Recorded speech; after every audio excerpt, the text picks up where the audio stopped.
Assalamualaikum warahmatullahi wabarakatuh. Alhamdulillah, salatu ala rasulillah ma ba'du. Kembali lagi kita akan mengkaji kitab Al-Matnu Syarif Al-Mulaqab bi Fathil Latif, karya dari Syekhona Khalil Bangkalan.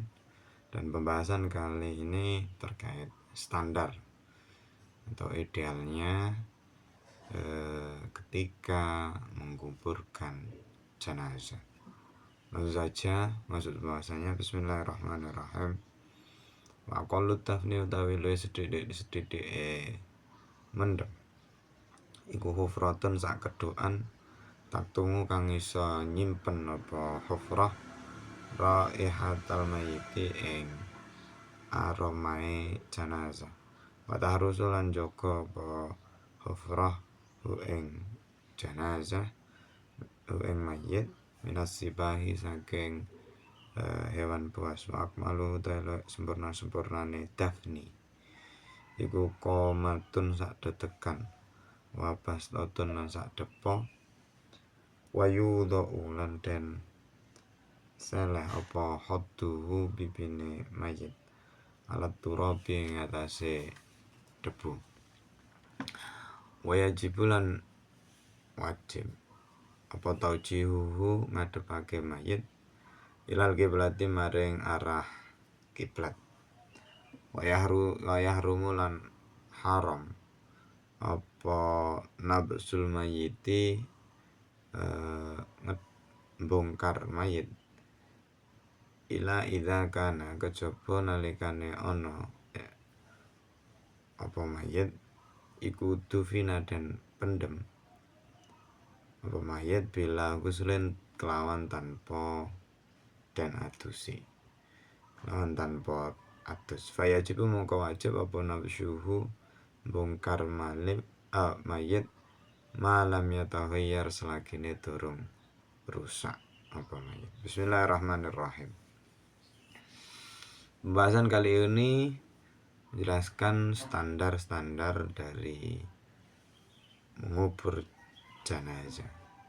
Dalam kitab ini dijelaskan standar paling minimal mengubur jenazah adalah yang pertama, galian dari lubang jenazah itu cukup untuk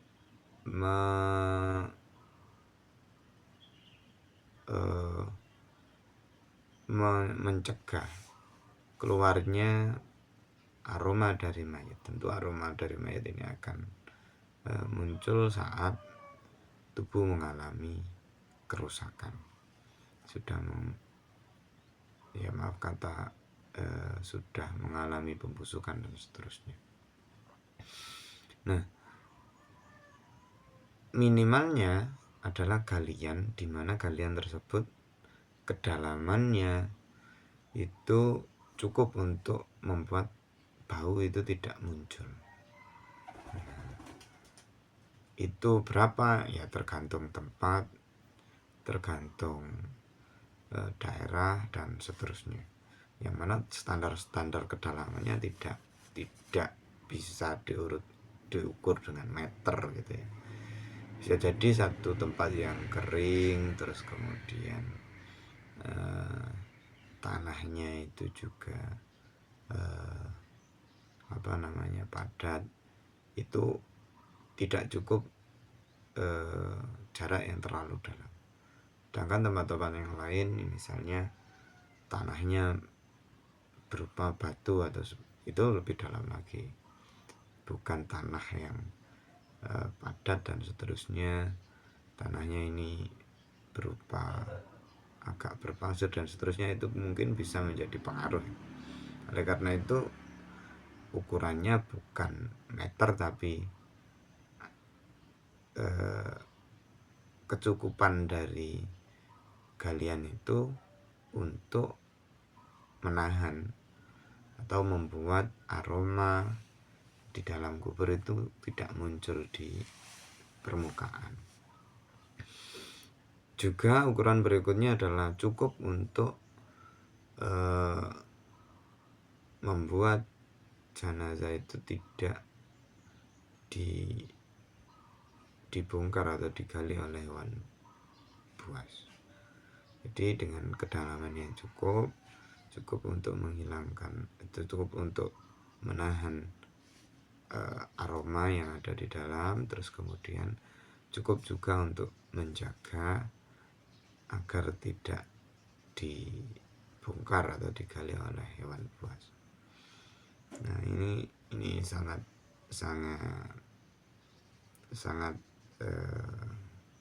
subjektif, artinya beda tempat beda, bisa jadi beda ukuran dan seterusnya. Wa akmaluhu, akan tetapi ukuran paling sempurna agar orang-orang tidak melewati ini hingga melebihi standar, berlebihan. Itu dijelaskan maksimalnya, ukuran yang paling ideal itu adalah ketika seseorang berdiri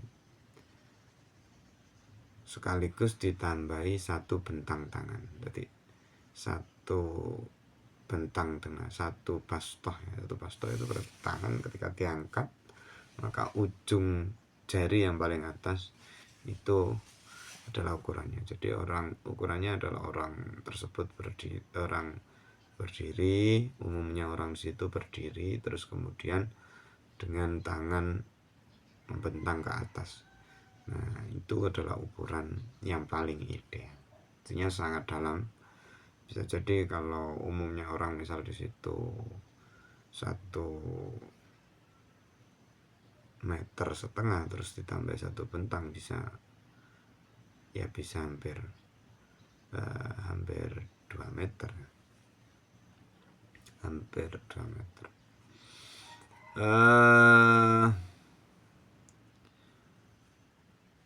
Berikutnya yang harus dilaksanakan saat mengubur jenazah adalah setelah dibuatkan lubang galian tadi yang dirasa cukup, baik memenuhi standar minimum atau standar maksimum, adalah peletakan jenazah. Cara meletakkan jenazah adalah letakkan jenazah, pipinya, jadi pipinya ini tidak tertutupi oleh kain kafan hingga membuat pipi tersebut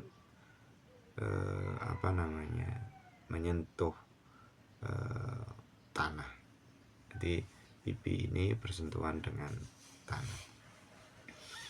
Berikutnya masih berkaitan dengan peletakan jenazah, itu diwajibkan untuk menghadapkan si jenazah dalam kubur tersebut, dihadapkan ke arah kiblat alias dimiringkan menghadap ke kiblat. Ketentuan berikutnya setelah membuat galian, setelah itu memposisikan jenazah, terus kemudian ya dikubur seperti biasanya.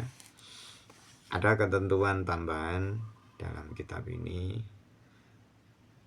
diharamkan untuk membongkar makam. Wa yahrumu nabzul mayyiti illa, kecuali jika jenazah tersebut dikubur tanpa dimandikan.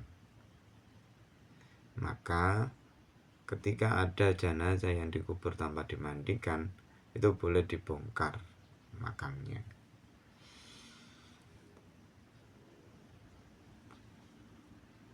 Fayajibu, lalu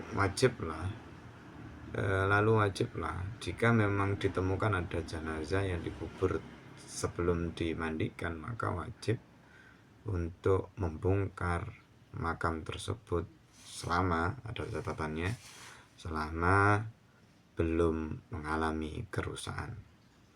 Artinya kalau memang dalam waktu 1 hari ya silakan dibongkar, tapi kalau sudah berhari-hari yang mana itu dimungkinkan jenazah sudah rusak, sudah bau dan seterusnya, maka lebih baik maka tidak boleh dibongkar seperti itu. Akhirul kalam, assalamualaikum warahmatullahi wabarakatuh.